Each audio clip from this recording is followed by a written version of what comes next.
Welcome to the Floyd Memorial Library podcast, where we sit down with the people who give shape, texture, and voice to the stories that matter here on the North Fork of Long Island and sometimes far beyond.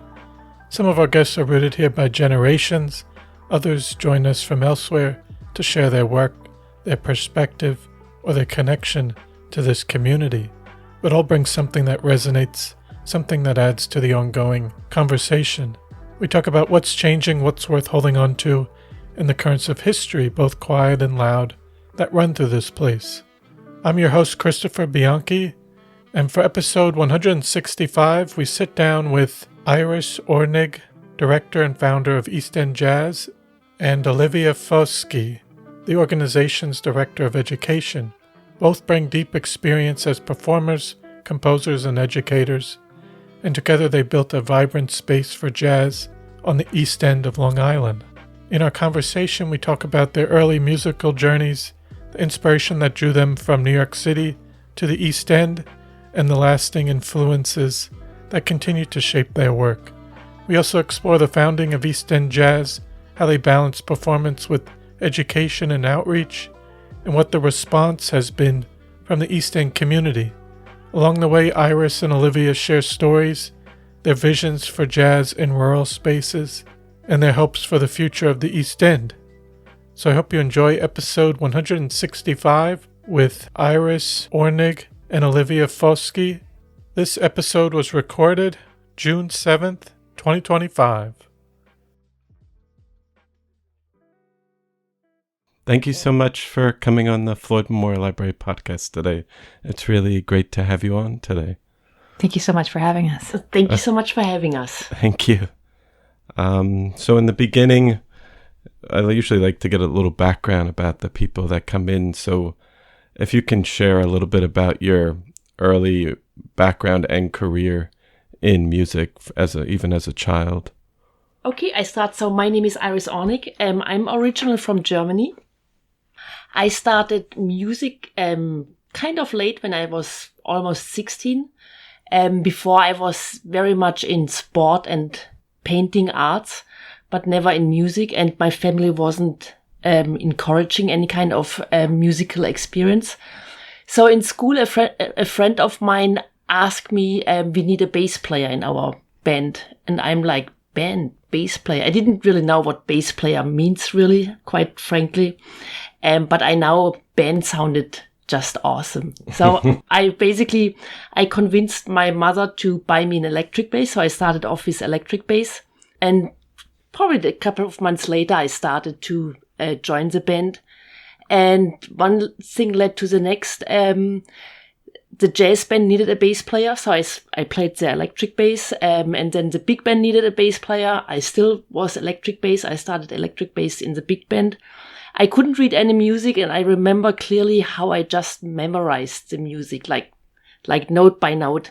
And basically, I could just play it. I had no idea really what was going on. I just know in those jazz songs with those chords, I just play note by note and just played. So that's basically my career as a kid. When I was almost 20, I picked up the upright bass. I finished high school and I went to college, and I studied economics.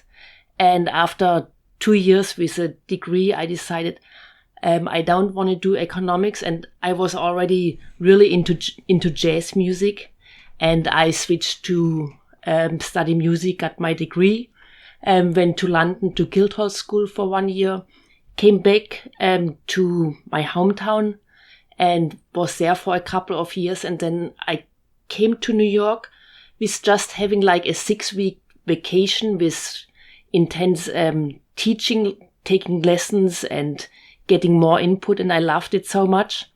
And quite frankly, I was very fortunate. I found a sponsor right away, which I didn't even know that you need a sponsor. I just thought, oh, I could think I could live here for a little bit. Mm-hmm. And the person, he was also a dear friend of mine, Gino Moratti, said, I can sponsor you. I have a music agency.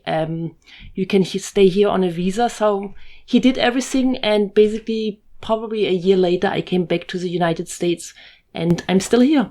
Wow. And then so for you, Olivia, if you want So to... for me, I came from a family where there was always a lot of singing. I grew up in rural Italy in a small town called Forlì, outside of in the north. It's outside of Bologna. My great grandmother was an opera singer, so she and my father used to sing all the time, and my father imparted a lot of traditional songs that were sung in dialect. So at events, at harvests, at family gatherings, my father, my brother, and I would often sing together. So that was kind of my very young initial, I think, where the spark started with singing. I went on in high school to then study guitar and a little bit of piano and composition. And that I had a fantastic music teacher. His name is Roy Zimmerman. And he really just kind of ignited something special. I heard my first jazz music when I was in 6th or 7th grade. And I remember listening to Sarah Vaughan. My mom had a box collection put out by Playboy, of all things. It was decades of jazz. And on one of the records was Sarah Vaughan's Lullaby of Birdland. And after I heard that, and I think I was in 6th grade, I turned to my mom and I said, Mama, I want to do that. And she just kind of looked at me, like, okay, sure, whatever, that kind of incredulous. But then from there, I continued in high school. And I studied, in all the choirs I could. And in college, I was an English literature major. So I graduated in English Lit to begin with. And then this is in Rome. And then I went on to the University of Music in Rome. And I started my music studies there after having what they called a real degree. And then I went to Bologna and completed my studies with a school in Bologna, the academy in Bologna. And then I got to New York, and the whole time I started more with funk bands, not so much jazz. But I love to sing jazz, but it was a little complicated. It's difficult. I listened to it all the time, but there were a few songs that I loved to sing. In Rome, I was studying with a jazz teacher, but I didn't have a band that could accompany me. So I was part of this funk band. And then fast forward, 20 years or so, in about 2010, I won a scholarship to a program, and I was I'm a citizen of both countries. So I'm, because my mother's American, my father's Italian. So it was easy for me to move between countries. Unlike Iris's experience, I didn't need a sponsor. I had a passport. So that made it a lot easier for me to travel and to be wherever I needed to be. And I'd broken up with a boyfriend, actually, ironically, and I won a scholarship to a music program in LA. So in 2010, I moved to the States and did this vocal program in LA. And I was trying to decide what to do, and I kind of had no reason for moving back to Italy and being there, except for that my family was there. So I then met who's now my husband, and that was it. And then the East End, I came out here initially because he's very good friends with Ellen and Gil Goldstein, and Gil is a very, very renowned composer and conductor and arranger, pianist, accordionist. So when I remember on our first, he was trying to convince me to be in New York. And he said, well, let's go to dinner with some friends of mine. And when he told me who it was, wait a minute, the Gil Goldstein? Are you kidding me? And he's like, no, they're just good friends. So we went to dinner. They're kind of the family that has adopted us out here. And they have a place out here. So we started coming to visit them. And then we bought a place out here. And now we have twins and are raising our family out here. We've been here for 11 years. And, wow. Yeah. Wonderful. Yeah. And then I was just curious, comparing with Germany and Italy, did you feel like with the East End jazz today, the two countries had that, or were they inspirational, or did you feel more connected the U.S. in that later on? Or was that always there early? I do believe I'm very connected to the past of musicians. Like when I basically started electric bass, I got introduced to a huge German historian, Joachim Ernst Berendt. He had a bi-weekly radio show. He introduced me to Jaco Pastorius, who is a fabulous electric bass player. He played with Johnny Mitchell, had his own band, had Weather Report, or was part of Weather Report. The funny part is there's Joe Zawinul in Weather Report, who is Austrian. So I don't know if there is a relationship. Then also the German Joachim Ernst Behrens, the historian, brought me to jazz. I can't really tell, but I'm definitely fascinated by the American musicians. When I started music, the 50s, Miles Davis, Charlie Parker, John Coltrane. So for my own development as a musician, I'm definitely more towards the US. But also I do believe there are fabulous European musicians. I loved Keith Jarrett with Jan Garbarek. Jan Garbarek is from, I forgot, Finland, Scandinavian, somewhere there. So I can't really separate it. I think there's an influence of both. My hometown in Germany is very quiet, so for me it was either way I go to Berlin, but I want to experience New York, and New York I was fascinated with the tremendous amount of cultural life, energy, and I think I just got stuck here, which is a good thing. I think so. So. And what year was that you initially came over? In 2024. Oh, okay. Sorry, my mistake. 2004. 2004. Yeah, 2004. So I'm here. Basically, I'm here. I will stay here. Yes. I think I agree with Iris in terms of the musicians and the influence. I definitely, from what I was saying earlier, a lot of my earlier approach to music and song was in Italian, and specifically in our dialect, in our regional dialect. So that definitely it plays a role in 2 of my records. I made sure to include songs from that tradition. It means a lot to me. It's definitely, as she was saying, ingrained deep in my soul, and in my understanding of who I am. So my person. That said, in terms of my approach to music and jazz in particular, all of the influences that I find have been most significant in my career and in my course of study are predominantly American. Okay. I think jazz is an American art form. Ironically, now in New York, I do work with a lot of Italians who are phenomenal jazz musicians who also live in New York. Yeah. I believe that there's more opportunity for jazz in New York, and just at a different level than there is in a lot of countries. There are pockets of it everywhere. In New York, we just have a giant hub of tremendous talent, which is great to be around. Yes. Yeah. And it does go back to even New Orleans. Absolutely. Because I grew up there, actually, and then kind of all over. But the root. The foundation. Yes. Did you say because were you living in New York City, but did you say how you eventually discovered the East End? Basically, with my partner, we have a house in East Cork.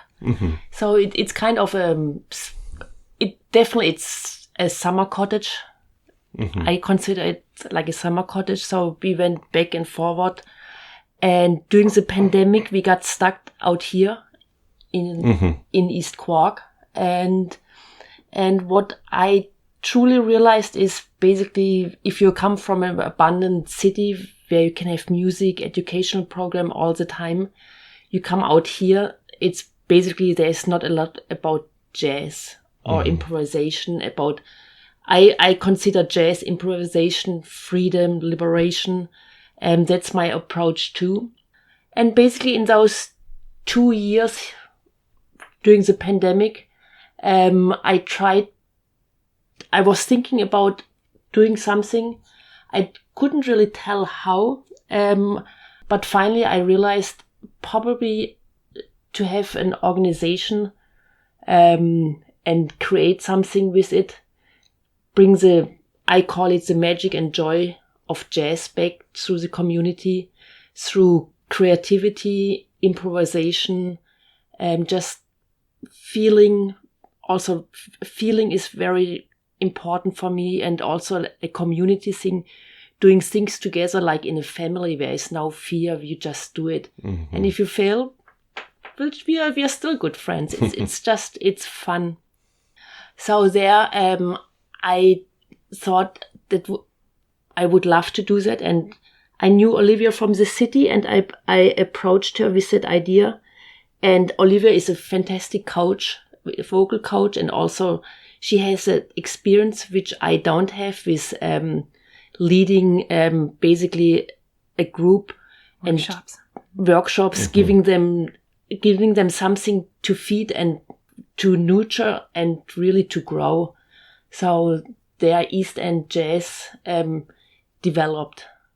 That's basically my approach. Yes. And also, since I was a teenager, like in my 20s, I was always kind of surprised when I tell people, oh, I'm a professional jazz musician composer, and there always that reaction, oh, you poor thing, you don't make any money, or I don't. True. I just had this just 2 weeks ago, and I'm like, I can't believe that somebody is saying that into my face.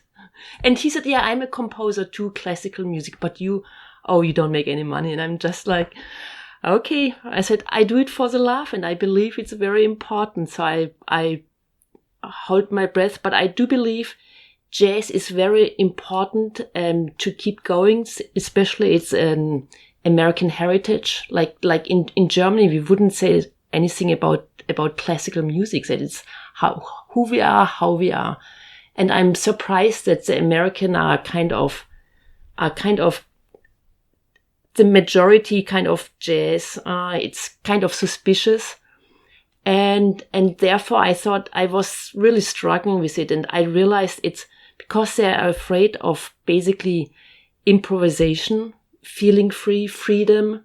And I will freedom and just creating something. And I have that easy example, which I say a lot. So for example, if you cook something, you have a meal and suddenly you're missing an ingredient. You can't go on. What are you doing? You improvise. So it kind of will taste either how it's supposed to, or you create something new, but you improvise. Jazz is improvise. Just be creative. Let your feelings out. Do something. So that's why I decided also to do something out here with the medium jazz. And there are other artists, they are doing it with the medium of painting or poetry. And my medium or our medium is jazz. And I think it's very important. It can be so much fun. And Olivia is really great just to activating the audience with an easy sing call and response, which is basically a kid's thing, where basically she sings doo-wop, boo-wop, and then the audience sings it back. And after a while, the audience is very shy at the beginning, but then they get really into it. It's so rewarding, and they realize that's really fun. So that's why East End Jazz, I see it as a educational program, workshops, and performances. Mm. And how does that, because you're performing and then you're still composing and then starting the East End Jazz, how do you balance doing that and then performing and outreach and education? Is that just kind of part of the I don't know. Well, I'm going to say something about Iris is a phenomenal outreach, organizing. Whereas I am more of a creative mind. I'm great. I've been teaching for a long time, so I really enjoy that aspect. I'm not very good at everything behind. So I think we match very well in terms of our partnership because she is just amazing in terms of how much she can, and I talked to the board of this and I spoke for this grant and I've been, so her ability to reach these people and obtain recognition really and build a little bit of a buzz around what we're doing has been tremendous and absolutely central to what we do. In terms of balancing, I think for both of us, it's almost like a switch you can't turn off. At least that's how I describe it for myself. So the creative aspect is something I can't turn. Even during the pandemic, I lost myself as a vocalist. I mean, I had musicians who were playing, friends who were playing still throughout the band. But as a vocalist, what are you going to do? I tried one concert with a mask on. And it's just like, I walked away. I stopped, and it was with Gil, ironically, at an art opening. And I just said, you guys need to play without me. In tears coming down my face. I just couldn't. I lost my identity. And it's largely because I couldn't do something that I can't turn off. So I'll be thinking melodies. I'll be writing music. A lot of times I can't play piano. I have 2 children at home. I can't play piano in the middle of the night when I'm getting these ideas. I can't start composing. So I have this recorder next to my bed, and I'll record things quietly in my bed, and then the next day I'll go and work on them. So in terms of balancing it out, I think both of us have a strong calling for imparting our craft, imparting our passion for it, which is a big part, not just what we do, but how passionate we are about it. And that is definitely trickling through to a lot of the kids we work with. We just had kids come to us enthusiastically giving us hugs about how excited they are that they signed up for a new instrument next year in school. And that they're, I brought this song Inchworm to my parents and they got to hear this jazz song that, and it's just, for us, that's a win. And that's why we do what we do, really. So I think that's the balance. Is you have your creative side that you can't turn off, so you're working at any hour of the night. You have your profession as a professional musician. We enjoy concerts, we enjoy gigging, we enjoy performing. We have something to say, so a lot of times we go and do recordings, and then we love to impart our craft. So that's how we weave it together. Yes. And did you, when founding the East End Jazz, knowing what you wanted to do in the beginning and how it has expanded and... Oh, in the beginning you have like plans and already everything is working in the right way, and then you do it and you're like, oops, it isn't so easy. Yes. But I think you had a clear vision of what you wanted to do. Definitely. Porch concerts, community events, workshops involving kids, and adults, any kind of age. Yeah. So outreaching, and then we kind of put together a lot of material, and we've been adapting it, whether it was celebrating Duke's 125th, or whether it was in this now, Women what in they're jazz. doing today is, and which unfortunately I won't be here for, but Music Around the Globe concert. It's kind of trying to weave in, a lot of these things. I think we're already there from when you had the initial vision to start it. No, definitely. But I said one big thing is you really have to dream big, and be persistent. And I'm a person, probably a couple of 2 years. So what also happened, I had severe Lyme disease, so my life was kind of not balanced, and I'm totally recovered. Even if you never recover from Lyme disease, but I've changed my diet a lot. I'm very good with time managing. So I realized I did also some research on the web, and basically human beings, at least what they're saying, are capable to have a 10-minute span of completely being focused. And then they have to basically, if I practice something like 5 to 10 times, and then I stop. I breathe, I look out the window, maybe I check a quick message, and then I'm going back. And my whole entire life is now basically a timer. Like I said, okay, I do 10 minutes this, just for an example. I do 15 minutes this, 20 minutes this, 10 minutes this. And that's how I function, and it helps me a lot just to be more focused. But I also have my downtime when I do 10 minutes of, for example, just on the bass, long notes. I just chill out and do something else. And I really try to absorb it. And then I start on to do 10 minutes of research. Who can I approach to get money for something I want to do with East End Jazz? And it helps me a lot to be more persistent and focused. The same with compositions. I have my notebooks. I have my recorder where I just have ideas. I spin them around, and then I'm just like, okay, now I have to move on. And I remember in my younger years, I spent hours and hours of doing one and the same thing, or just composing. And I realized time is precious, and you can be very vivid in just those little few minutes and just do it. And I have downtime too, so it's not like that my whole life is 10 minutes, 15 minutes, 20 minutes.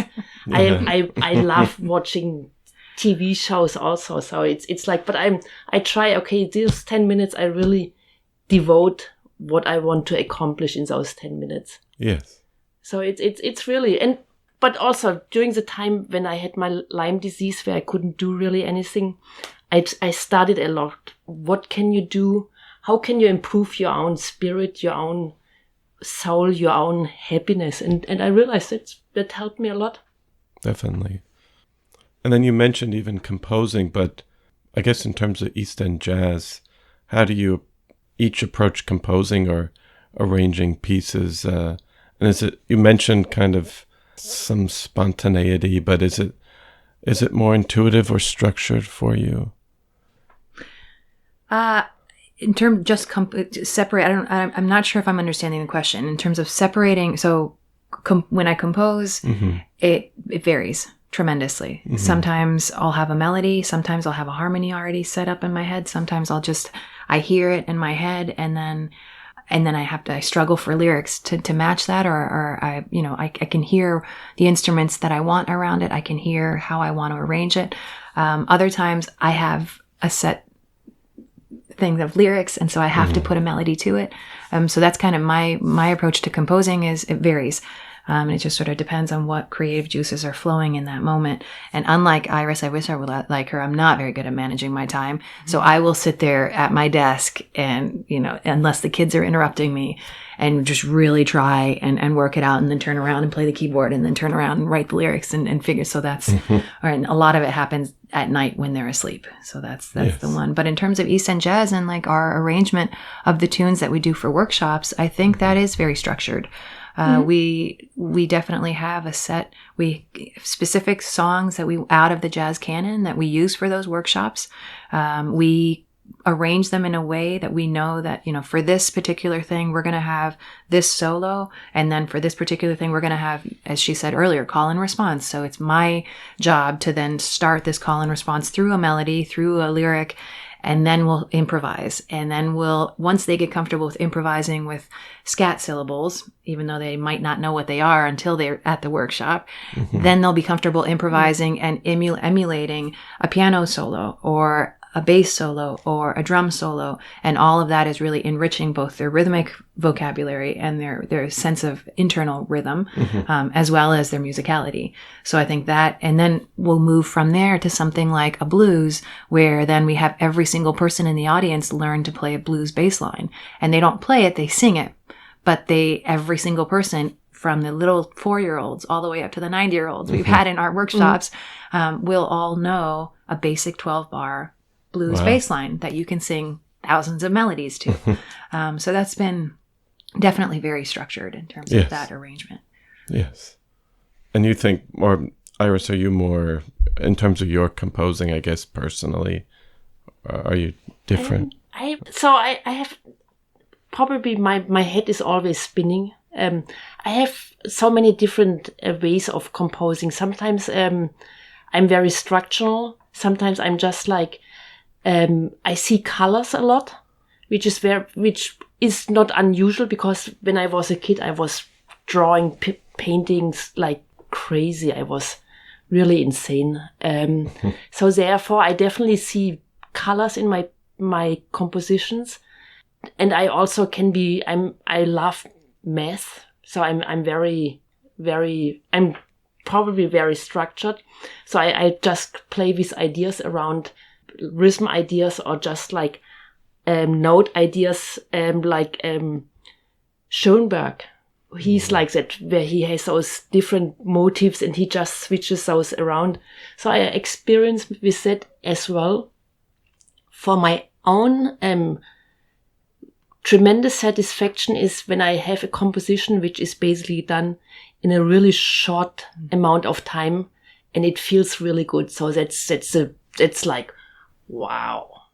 And it sounds weird for some people, but when I hear that song again, I said, wow, you did this. And I think it's okay to be proud of yourself. Yes. So I definitely, now I have songs where I was working on hours and hours just to make it work. And I'm always, it still doesn't work. But that's basically the creativity and the work process. Yes. So it's probably goes with any kind of an artist, a writer, any kind who does creative things, has things where they feel really good about it and things where it's like, yeah, that's okay. And or things like, nah. But then other people like those things. And that shows that the human nature is so different. Everything appeals differently to people. So Yes. I think when songs write themselves, like you were saying, that's a perfect example of when we serve as vessels, which I think is a kind of our function as musicians. My deep belief is that the music is all out there already. It's in the ether, whatever that ether might be defined as. Yes. It's in the ether, and then we are the vessels through which it is then penned and recorded and or just put out there. So sometimes there are glitches along the translation of that, and then we get stuck. And sometimes it just flows seamlessly. And it's I think the expression this song wrote itself. At least it comes to me a ton of times, and I think it comes to you as well. It's just, and that happens. And I think that's just the magic of composing. It's not really our. It's not really our. I mean, it's ours, but it's not really ours. It's already there. It's there somewhere. Yes, we're just definitely helping it get penned. Yeah, just picture that the music has 12 notes with one note repeat, just an octave higher. It's not a lot of choices, so it's already there, and it's just like has to come out. Yes. But then you're both leading figures in a woman-led organization in a historically male-dominated genre. How has that shaped your work and your vision for East End jazz? It's tricky at times. It's very tricky. My approach to it, I don't really want to face it. Like if a man wants to be a man, let him be. That's my approach.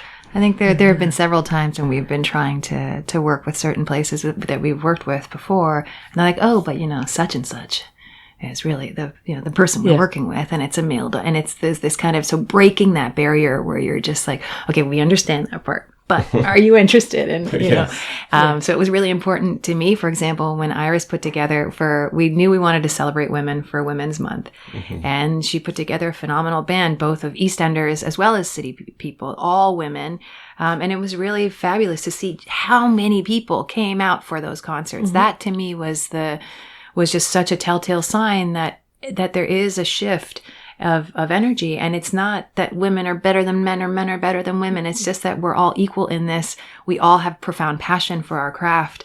And it's kind of really nice to actually see women on the bandstand, which has been happening since the beginning of jazz. Yes. They just have not been as recognized and not necessarily as prominent figures, except for vocalists. They got, large, but then they were called just the vocalist oftentimes. And, not that many people know how amazing a composer and a pianist Sarah Vaughan was. They think of her as a singer.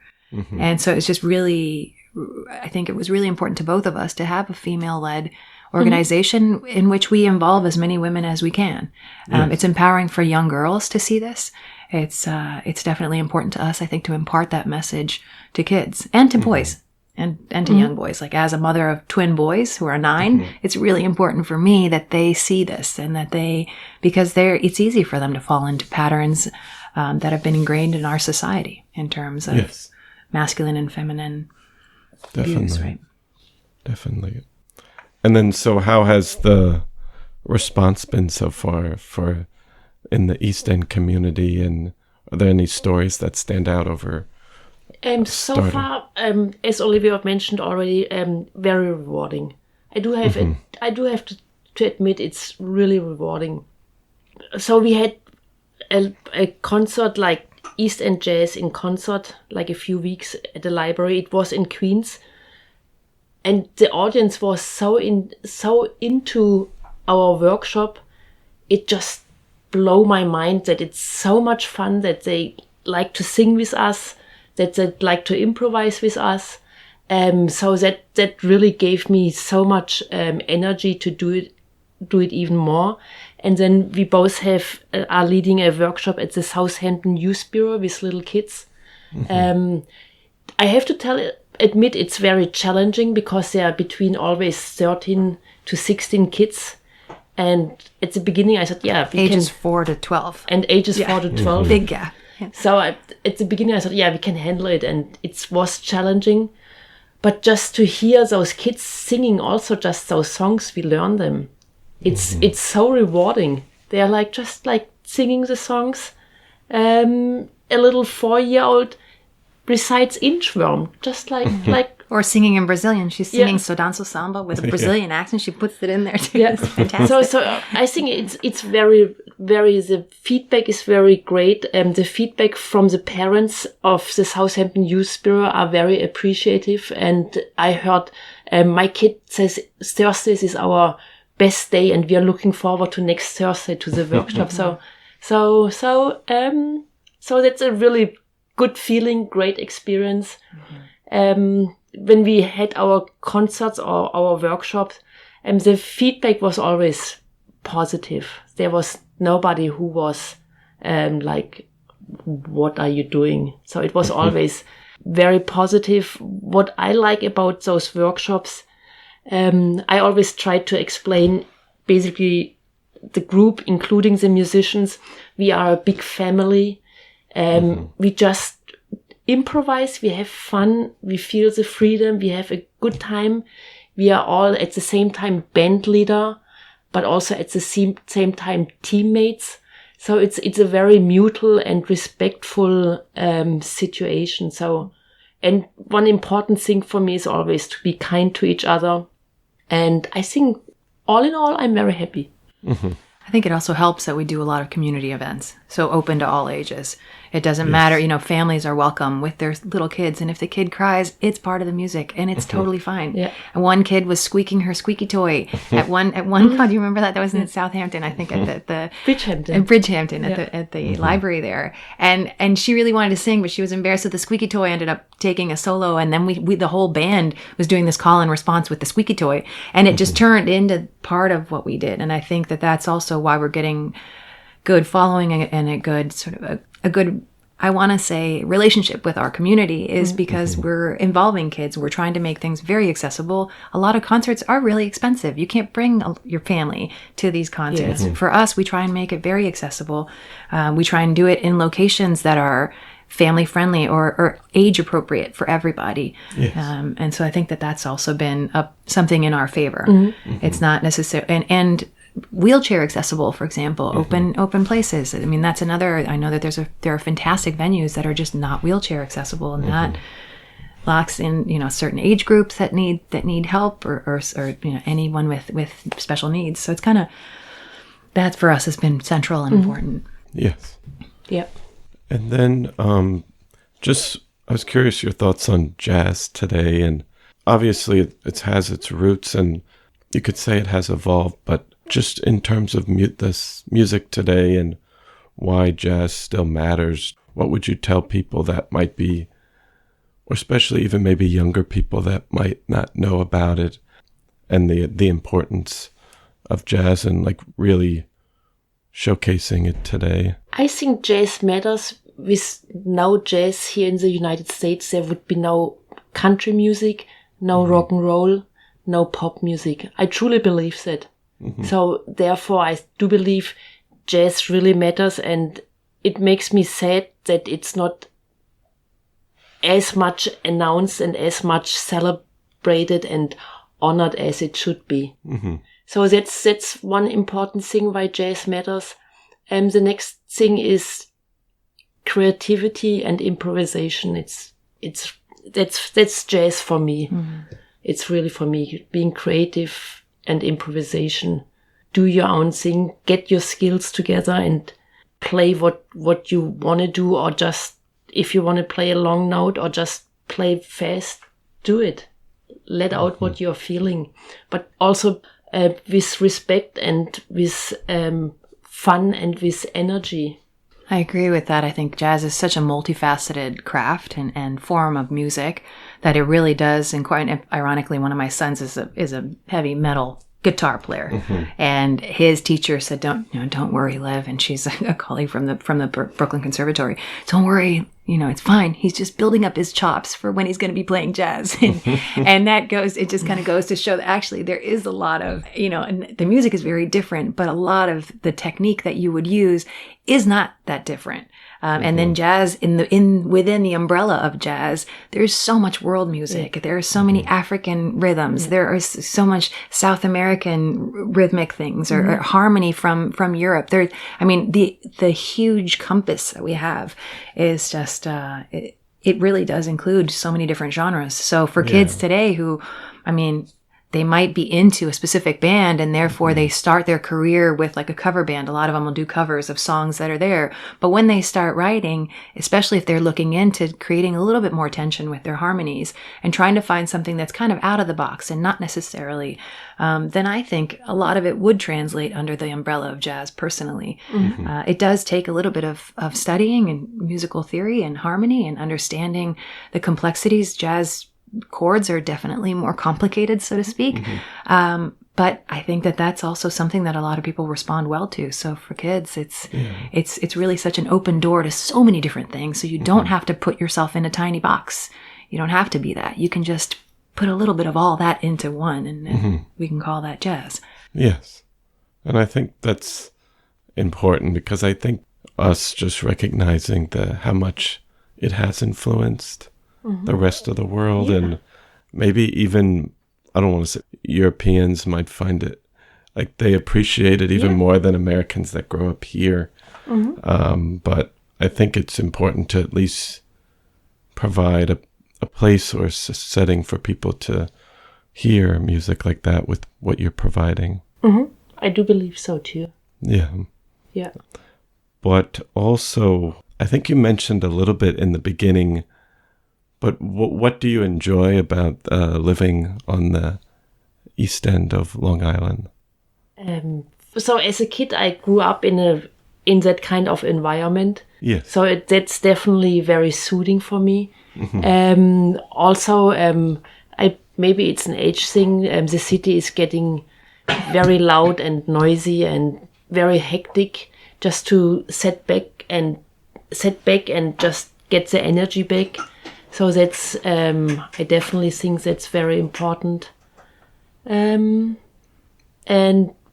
one thing is, what I do hope that jazz will be more accessible out here for everybody, and not like just as a kind of a stigma, or I don't even know how to say, but that's my feeling. So I love it out here. It's beautiful. And it's definitely a childhood memory, which I compared. Yeah, I think similarly to Iris, I come from a family that raised grapes. So we and I lived on a farm. So for me, it's not too dissimilar from rural Italy. I was about a 20-minute drive from the sea, from the Adriatic, whereas here I'm a 5-minute walk. So that I have in my favor. But for myself, for my husband, and it was very important for us to be raising our kids in nature. He was from Michigan. So we're kind of very outdoorsy people. We love hiking. We love the ocean in every way, whether it's swimming or paddling or kayaking or fishing, whatever that is.